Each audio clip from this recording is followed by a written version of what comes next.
Samajwadi party के राष्ट्रीय अध्यक्ष अखिलेश यादव के आज कई बड़े बयान सामने आए हैं जो राजनीतिक हलकों में तेजी से चर्चा में हैं। अखिलेश यादव ने कहा कि डॉक्टर राम मनोहर लोहिया जी पहले ही चेतावनी दे चुके थे कि पूंजीवादी पूंजीवाद को ही खा जाता है और जब पूंजीवादी ताकतें सरकार पर हावी हो जाती हैं तो हालात बिल्कुल ऐसे बनते हैं जैसे आज देश में दिखाई दे रहे हैं। अपने दूसरे बयान में अखिलेश यादव ने भारतीय जनता पार्टी पर निशाना साधते हुए कहा कि भारतीय जनता पार्टी राष्ट्रवादी पार्टी है। उन्होंने आरोप लगाया कि बीजेपी जनता के मुद्दों से भटकाकर देश में विभाजन की राजनीति कर रही है। इंडिगो फ्लाइट विवाद को लेकर अखिलेश यादव ने बड़ा बयान देते हुए कहा कि इधर हम देख रहे हैं कि इंडिगो फ्लाइट ने ही सरकार को झुका दिया है।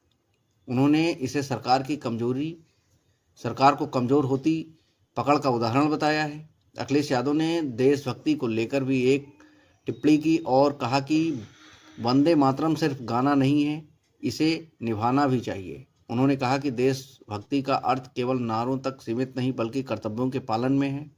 अखिलेश यादव के इन बयानों के बाद राजनीतिक माहौल और भी गर्मा गया है। Prime time news. आज़ादी के बाद यहाँ ये भारतीय जनता पार्टी राष्ट्रवादी पार्टी तो बोलते हैं अपने आप में, लेकिन राष्ट्रवादी पार्टी भी है। राष्ट्रवादी पार्टी भी है। जहाँ विवाद करना हो इनके लोग सबसे आगे रहते हैं। जहाँ सवाल आपने पूछा है टिकट को लेकर के जी, ये सरकार के सामने और जनता के सामने कोई पहली बार बात नहीं आई। याद कीजिए कुंभ, महाकुंभ, सनातन धर्म का सबसे बड़ा आयोजन, और उस समय जो श्रद्धालु आ रहे थे उनको कितने रुपए में टिकट खरीदनी पड़ी। इससे पहले जब श्रीनगर जम्मू कश्मीर में मसला हुआ था उस समय भी टिकट कितनी महंगी थी। और इधर हम लोग देख रहे हैं कि इंडिगो फ्लाइट से ही सरकार झुक गई है। फ्लाइट ही झुका दे रही है सरकार को।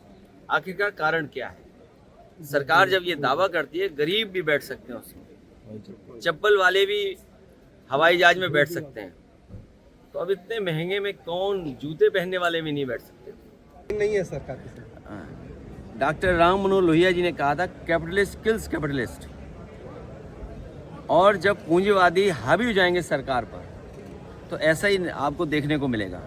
सुनने में आ रहा है जो बोर्ड ऑफ डायरेक्टर्स में सब भारतीय जनता पार्टी के लोग हैं। वंदे मातरम पर चर्चा के साथ साथ हमें निभाना भी चाहिए। ठीक है, वातावरण ऐसा बन जाएगा कि जैसा वातावरण उधर प्रधानमंत्री फ्रीडम की लड़ाई है। कौन सा चैनल बता रहा है? एनआई से। ये भारतीय जनता पार्टी ने बयान दिया, उनके बयान से पहले, प्रधानमंत्री के बोलने से पहले। मुझे नहीं पता भारतीय जनता पार्टी क्या कहना चाहती है, इसीलिए मैंने कहा राष्ट्रवादी पार्टी राष्ट्रवादी पार्टी है और गाने से ज्यादा निभाना जरूरी है। संविधान में और भी हमारे तमाम ऐसे फैसले हैं बाबा साहब भीमराव अम्बेडकर जी ने जो रास्ता दिखाया। सामाजिक न्याय पे सरकार कहाँ खड़ी है? आपके गैर बराबरी पर सरकार कहाँ खड़ी है? और आप ही अभी सबसे पहले वो सवाल पूछ रहे थे जी कि लगभग 50,000 रुपए की टिकट खरीदनी पड़ रही है। तो ये किस दिशा में देश को ले जा रहे हैं? इसलिए गाने से ज्यादा निभाना, और उसका भाव क्या था कि देश स्वतंत्र हो, आजाद हो। आज़ादी के बाद यहाँ के कानून से काम हो, न्याय मिले लोगों को। सामाजिक न्याय कितना